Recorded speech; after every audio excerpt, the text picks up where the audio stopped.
আমাদের সামনে রয়েছেন ডক্টর শান্তি রঞ্জন দাশগুপ্তা।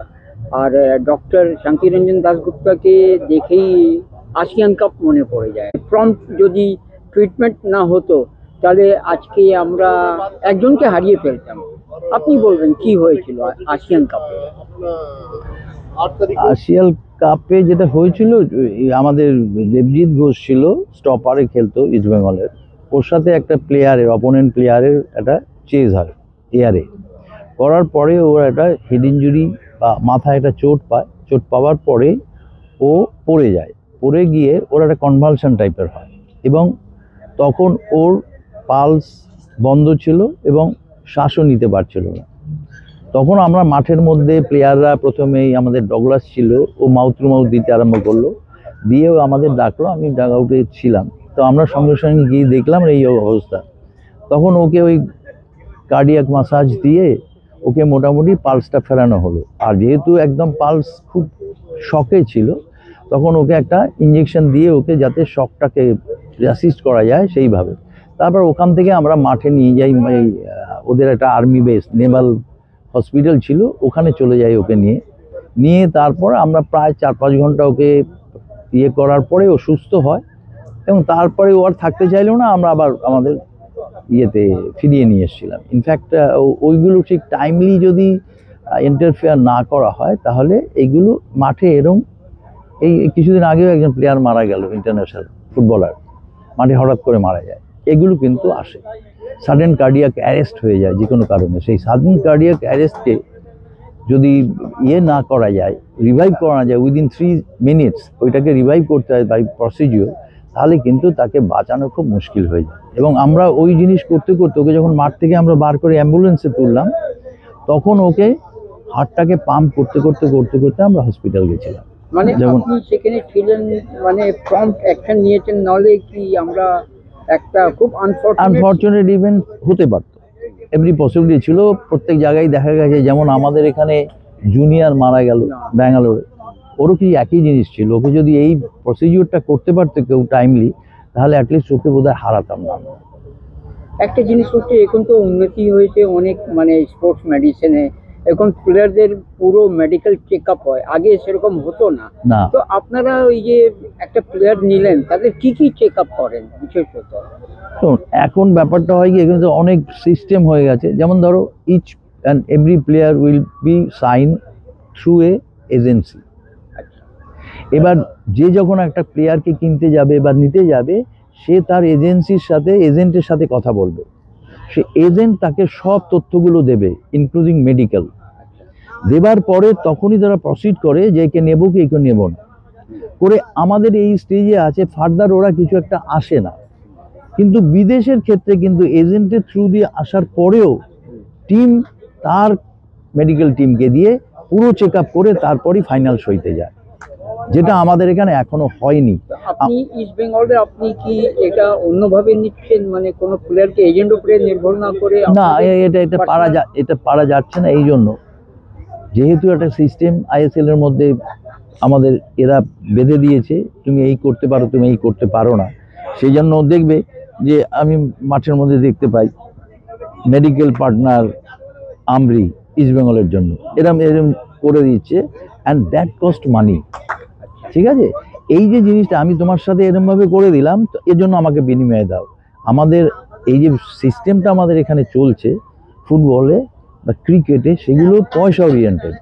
তোমাকে টাকাটা দিতে হবে। হ্যাঁ, প্রফেশনালি টাকা দিতে হবে। হ্যাঁ, একদম টোটালি। এবার সেই এরকম কমার্শিয়ালাইজেশন নেই আপনি বলছেন? না, বিদেশে কমার্শিয়ালাইজেশন ওদের তো আরো উপরে। ওদের বিদেশে এক একটা ক্লাবের তার শেয়ার মার্কেটে তার শেয়ার বিক্রি হয়, তারা আমাদের চেয়ে অনেক উপরে। ঠিক আছে, আমরা বিদেশের ক্যাম্পে কি হচ্ছে তার সাথে আমার আর্থিক অবস্থায় কিন্তু আমি কম্পেয়ার করতে পারি না। That is totally different. ওরা সেইভাবে আছে। আবার সিমিলারলি যদি আমি আফ্রিকান কান্ট্রিতে দেখি, যাতে আমাদের মতো অবস্থা, পুয়ার, সেখানে ব্যাকওয়ার্ড, সেখানে ইউ ক্যান ডু এনিথিং। তুমি করবে কি করে? এই সিস্টেমের মধ্যে যেতে পারবে না। তাহলে আপনি কি মনে করেন সেই জন্যই মানে যে পুয়ার কান্ট্রিজ, সেখানে মানে ওই যে ডেথের রেটটা বেশি, প্লেয়াররা মারা যায়? না, আমি বলবো পুয়ার কান্ট্রিতে কি হয়, ভালো ভালো ছেলে ট্যালেন্ট চলে আসে এবং ওদেরকে 15-16 বছর থেকেই কিন্তু নিয়ে নেয়। স্পেন নিয়ে যাচ্ছে, জার্মান নিয়ে যাচ্ছে, ইটালি নিয়ে যাচ্ছে, ওরা নিজের ক্যাম্পে তৈরি করে ওকে করে পাড়ায়। ওদের মধ্যে যেটা ও আফ্রিকান কান্ট্রিতে যেটা হয় তার কিন্তু হিসাব কেউ রাখে না। আজকে আমি যদি বলি সুদান, ইথিওপিয়া, এদের ওখানে নিউট্রিশন কিংবা ওই রিচ প্রোটিন টাইপের ফুড এরা খুব কম পায়, তাতে এরা কি করে মানে তাদের মানে মাসল পাওয়ার এইগুলো ওদের অ্যাকচুয়ালি ওদের মাসল পাওয়ার হচ্ছে এর হচ্ছে ভৌগোলিক কারণ, জিওগ্রাফিক্যাল এক একটা জায়গায় এক যেমন থাকবে। যেমন দেখবেন যেখানে জিওগ্রাফিক্যালি ঠান্ডার জায়গা তাদের রংটা একটু আমাদের মতো তামাটে নয়, একটু অন্যরকম। এটা ভৌগোলিক ব্যাপার, বডি স্ট্রাকচার থেকে শুরু করে সবই একটা একটা জায়গায়। যেমন চায়নার দিকে যাবেন, তাদের নাক নেই, তাদের ফর্সা দেখতে, তাদের এই নেই, তাদের একটা স্ট্যামিনা আছে, তারা ছোটোখাটো। আমরা যখন ফুটবল মানেই বড় কিছু চেহারা তা নয়, বিভিন্ন জায়গায় কিন্তু বিভিন্ন পরিস্থিতির উপর এটা থাকে। খাওয়া দাওয়া থাকা, খাওয়া দাওয়াটাই একটা মেইন ব্যাপার নয় এখানে যে আমাকে এইটা খেয়েই থাকতে হবে নাহলে আমি বড় হতে পারবো না, তা নয়। এটা যদি আমরা ওই ডায়েটেটিক্স একটা বিশেষ মানে এখন মানে খেলা মাঠে এসছে, আপনারা ঠিক করে দেন প্লেয়ার খেলার আগে কি খাবে, মাঝখানে কি খাবে, আর পরে এটা কি না, এটা এটা এটা কোনোই আমার মতে হচ্ছে খেয়ে নামতে পারবে একদম। আমার যেটা হ্যাবিচুয়েট, আমি পাস্তা খেয়ে হ্যাবিচুয়েটেড নই। ইটালিয়ানরা পাস্তা খেয়ে হ্যাবিচুয়েটেড, কেউ স্প্যাগেটি খায়, আমি তাতে নই। আমার মেইন স্টেপল ফুড যেটা সেটা খাবো আমি, সেটা আমি কতটা খাবো। এবার ধরো আমার একটা খেলা, আমি যে খুব করে আমি ফ্যাটি হয়ে যাবো, সেটা যদি আমি না করতে পারি। যার জন্য এর বেস্ট এক্সাম্পল হচ্ছে এখনকার এরা ছেড়ে দিন। আগে আমাদের ভারতবর্ষে ফুটবল যারা খেলে গেছে, অলিম্পিক খেলেছে, আজকে তাদের শুধু দেখুন তাদের কি খাবার ছিল, তাদের কিছু খাবার ছিল না, যা পেতো তাই খেতে। তাতে তো দুনিয়া কাঁপিয়েছে, তাদের তো দেখিয়ে দিয়েছিল যে ওরা কী করে। একজনের নাম ছিল আমি জানি, সামাদ বলে, এখানে হ্যাঁ কলকাতার মাঠে খেলতো, খোলা মাঠে, বন্ধতে না। সে খেলতে খেলতে কম্পিটিশন চলছে, সাইড লাইনে এসে বাদাম খেতে চাইতো, আবার ওই বলটা ধরে নিয়ে চলে যেত। এতক্ষণ নিজের কন্ট্রোল ছিল, সেটা এইগুলো স্কিল করতে গেলো। সে বেশি কিছু খেত না, কী খেতো আমাদের এখানে রুটি মাংস খেতে পারতো সস্তায়। আমি বলছি না রুটি মাংস খেতে পারবে না সবাই, এটা সস্তায় ফুড খাবো। আমার কখনোই এটা দরকার নেই যে আমি এটাই খেতে হবে, আমাকে মুরগির ঠ্যাংই খেতে হবে, বা আমাকে 4টে ডিম খেতে হবে, নট দ্যাট। আমার যেটা লাগবে আমি সেটা খাবো, আমার এক্সট্রা অর্ডিনারি কিচ্ছু খেতে হবে না। যেমন আমি বলছি আমাদের যে ছাতু, যেটা ছাতুর মধ্যে প্রচুর এনার্জি, হ্যাঁ প্রচুর ক্যালোরি, তো ছাতু খেয়ে খেলতে পারলে অসুবিধা কী আছে? কারণ বলছি আজকে আমাদের রাস্তায় যারা বিহারিদের আমরা দেখতে পাই মুঠো ঠেলা টানছে, তার কি খায়, তার খাবারটা জিজ্ঞেস করো তো, কি খেয়ে সে বেঁচে আছে, কিন্তু সে আমার তোমার তুলনায় কিন্তু অনেক বেশি স্ট্যামিনা, তার অনেক বেশি কাজ করতে পারে, অনেক বেশি খাটতে পারে। আপনি তো অনেক দিন ধরে আছেন এই সমাজে আছেন, আপনার মানে বিশেষজ্ঞ বলা যায়। আপনি ওই যে মানে প্লেয়ারদের মানে ওই ডিউরিং প্লে কিংবা ওই হাফ টাইমে বেশি করে জল খাওয়া, এইগুলো কি মানে আপনি কিভাবে এই প্যারামিটার গুলো ঠিক করে দেয়? বেশি জল খাওয়া হচ্ছে আমাদের চা খেয়ে নেয় না, যেগুলো হচ্ছে হিউমিড সিচুয়েশনে আমার শরীর থেকে কতটা বেরিয়েছে, কত ঘাম হয়েছে, তার উপর ডিপেন্ড করবে আমার কতটা জল লাগবে। এবার একটা জিনিস যেটা হতো, আমরা ছোটবেলায় যখন খেলাধুলা করতাম বা ছিল, তখন আমাদের কি হতো, আমরা জানি মাঠে আদা দেওয়া হতো খেতে, ঠিক আছে, আদা চিবিয়ে খেলতে হতো। হাফ টাইমে লেবুর জল, এর বেশি কিছু পেতো না কেউ। তো আদা দেওয়ার কারণই হচ্ছে তুমি আদা খেয়ে যদি থাকো, এখন বোঝা যাচ্ছে আদা এমন একটা জিনিস আছে যেটা সাডেন ডেথ করে না, এই জিনিসটা আটকায়, সার্কুলেশনটা ঠিক রাখে। সেই জন্য ওটা ছিল ওইভাবে দিত, বলা হতো একটা আলাদা এনার্জি আসে, একটা স্ট্যামিনা আসে, সেইটা এখন ওই জিনিসকে ছেড়ে এখন আমরা হয়তো বললাম কর্পোরাইজেশন হয়েছে, উন্নত হচ্ছে, আমরা ওই দিকে ভাবছি, এবং আমরা কখনোই আমাদের বেস লেভেলটাকে ভাবছি না, আমাদের বেসিক লেভেলটা অন্যরকম। তাহলে মানে আপনারা তো নিশ্চয়ই, একটা প্লেয়ার তো একটা হিউম্যান বিং, তার একটা ইনটেক ক্যাপাসিটি আছে, খাবার তার ডিফারেন্ট লাইফ স্টাইলস আছে, ফুড হ্যাবিটস আছে। আপনার তার পালস রেট কিংবা ব্লাড প্রেশার বিভিন্ন হয় এক একটা প্লেয়ারে। আপনারা মানে ডিফারেন্ট ডিভিশনে ফরওয়ার্ড লাইনে তার কি প্যারামিটার হওয়া উচিত, পালস রেট কিংবা ব্লাড সার্কুলেশন, এইগুলো কি কিছু প্যারামিটার আছে? হ্যাঁ, এগুলো প্রত্যেকটারই প্যারামিটার আছে, এবং সরি কিপার তো একটা জায়গায় দাঁড়িয়ে থাকে, এবং আপনাকে এই জন্য বলছি এই প্যারামিটারগুলো আছে। I am sorry to say কেউ ফলো করে না আমাদের এখানে। নোবডি। বাইরে বিদেশে ফলো হয়, বিদেশে ফলো হয়, মানে বিদেশে একটা স্ট্রাইকার প্যারামিটার দেখে ঠিক করে দেয় তুমি ফরওয়ার্ডে খেলবে কি ডিফেন্সে সেটা খেলবে। আগে সিলেক্ট করে নিল। ওরা যখন আসে কোচের কাছে তখন বিভিন্ন পজিশন হয়ে আসে, যেমন এখানে আসে। এবার সে তখন ট্রেনিংটা দেয় যে ওয়ার্ল্ড কাপ খেলতে গেলে আমার এই স্ট্রাইকারের এই স্পিড লাগবে, প্যারামিটার এইগুলো এই স্ট্রেংথ লাগবে, সেগুলো মেপে ওরা ঠিক করে তারপর তাকে মাঠে নামায়, ট্রেনিং দেয় তাকে সেইভাবে। এটা শুনলাম জার্মানি খুব অ্যাডভান্স, তারা মানে স্পোর্টস মেডিসিনে তারা বিভিন্ন জায়গা থেকে টিস্যুস গুলো বার করে টেস্ট করে কতটা না অক্সিজেন অ্যাবজর্ব করতে ওটা পারবে। ওটা হচ্ছে টিস্যুর ব্যাপারে যেটা আছে, ওটা একটা আছে আমাদের স্লো টুইক আর এই লং টুইক, দুটো টুইক মাসেলের আছে। একটা মাসেল ফাইবার যদি আমরা বার করি তাহলে একটা স্লো টুইক আছে, একটা লং টুইক আছে। সেগুলোকে আমরা দেখি। স্লো টুইকটা যাদের বেশি থাকে তারা লং রান করতে পারে, এই ম্যারাথন ফ্যারাথন তাদের জন্য। আর লং যেগুলো ফরওয়ার্ডও হতে পারে। না, যার কম কিন্তু স্ট্যামিনাটা বেশি হবে মানে। আর এদের হচ্ছে যারা তোমার লং টুইক, সে হচ্ছে থার্ডেন একটা স্পিড থার্স করতে পারে, বের করে দিতে পারে। মানে দৌড়াতে ছুটতে বলো, 100 মিটার আর 400 মিটারের মধ্যে ডিফারেন্স আছে। 100 মিটার তো দুম করে 100 মিটার শুরু করে দেবে, করে আরম্ভ করবে, কিন্তু 400 কিন্তু ঘুরবে, ঘুরতে ঘুরতে সে নিতে পারে। সেই জন্য ওই মাসেলগুলো আমরা দেখে নিই যে কোন গ্রুপে আছে, ওর কতটা এনার্জি কনজামশন করে বডিতে নিয়ে মাঠে নামতে পারবে, ওইটা দিয়ে প্যারামিটার করায়। এখানে ওখানে খুঁজে বার করেন, ওটা নিয়ম না, এটা বলে ওটা ঠিক আছে। টিস্যু টেস্ট হচ্ছে ওইভাবে, টিস্যুর আমরা একদম মাসেলই নিতে হবে আমাকে।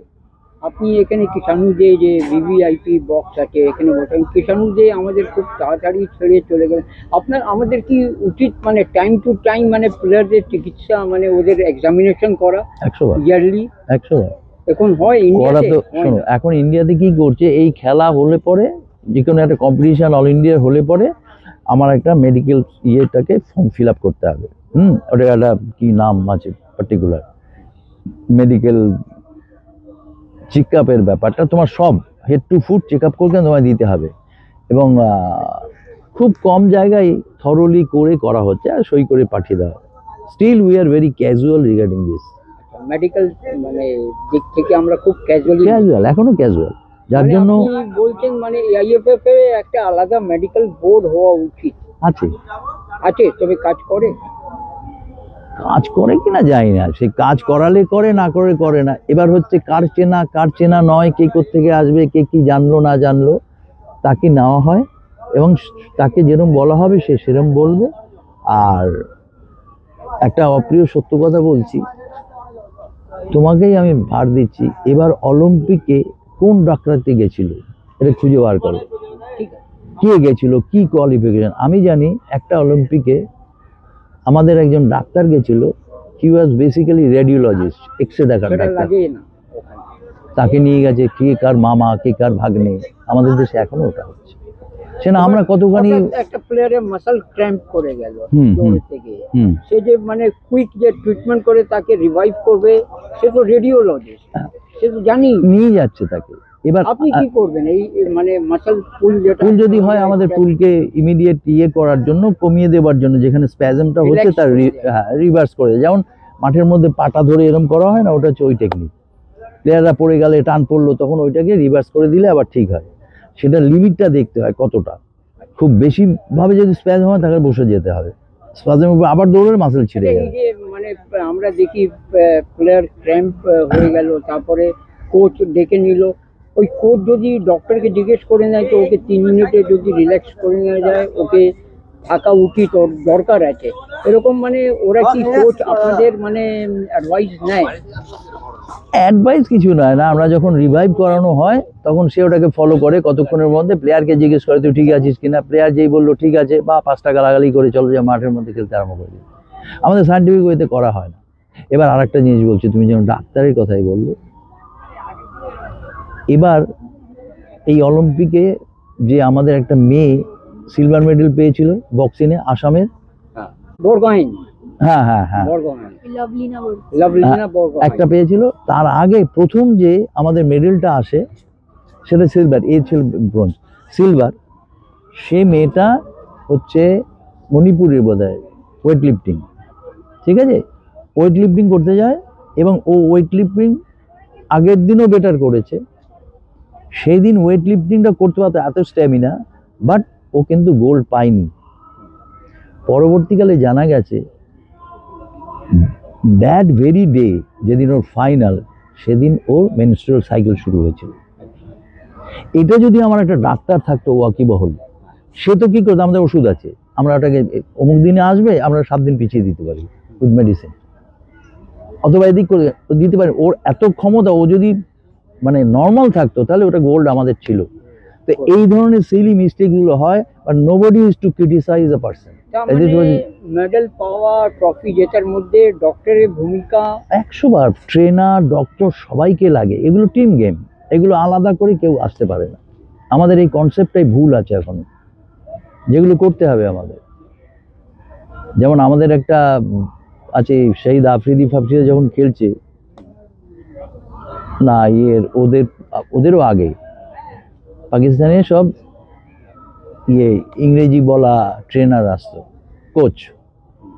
তোদের মধ্যে ওরা গিয়ে করেছিল, শিকায়ত করেছিল যে ডোন্ট ব্রিং দেম, এদেরকে এনো না, এদের ভাষা আমরা বুঝতে পারি না, আমার ভাষা বুঝতে পারে, তোকে দিয়ে আমি কি চেক আপ করাচ্ছ। যার জন্য দেখবে আমরা কিন্তু ইমিডিয়েটলি আমাদের এখানে রাহুল দ্রাবিড়, রবি আমরা কিন্তু সবসময় চেঞ্জ করেছি, আমরা একটা সাহেবের পেছনে ছুটছি না, কারণ আমাকে তো বুঝতে হবে তাকে। আমার যদি নিজের না হয় সে কি করে বুঝবে? আজকে পাকিস্তানে কি আছে ওটা তো বুঝতে হবে। হ্যাঁ, এবং শুধু তাই না, পাকিস্তানে তো বিশাল বিশাল বড় প্লেয়ার গেছে ক্রিকেটে, আমি যদি তাদেরকে সুযোগ দিতাম তারা অনেক ভালো করতো, কিন্তু তারা আবার পলিটিক্যাল শিকার হয়েছে, অমুকের লোক কিনা তমুকের লোক কিনা, আমাদের এখানেও আছে, ও পুশ করে।